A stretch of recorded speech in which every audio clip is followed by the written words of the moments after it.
மக்களுக்கு எதிரான எந்த விஷயத்தையும் அனுமதிக்க மாட்டோம், செய்ய மாட்டோம் என அமைச்சர் சிடிஆர் நிர்மல்குமார் தெரிவித்துள்ளார்.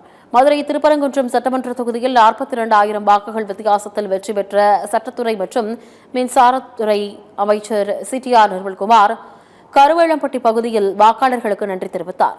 அப்போது பேசிய அவர், எங்கேயும் மக்களுக்கு எதிராக இருக்கும் எந்த விஷயத்தையும் அனுமதிக்க மாட்டோம், செய்ய மாட்டோம் என்று உறுதியளித்தார்.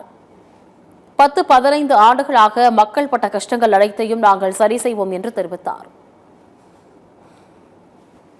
கண்டிப்பா எங்கேயுமே மக்களுக்கு எதிராக இருக்க எந்த விஷயத்தையும் அனுமதிக்க மாட்டோம், மக்களுக்கு எதிராக இருக்க எந்த விஷயத்தையும் செய்ய மாட்டோம். கண்டிப்பா இந்த குவாரியை மூண்டதுதான், இனிமே திறக்க மாட்டாங்க. எந்த இடத்துலயும் அதிகபட்சமா மக்களுக்கு எதிராக இருக்க குவாரியை கண்டிப்பா மூடியாச்சு. இனிமேல் என்னைக்கு அதை திறக்க மாட்டாங்க.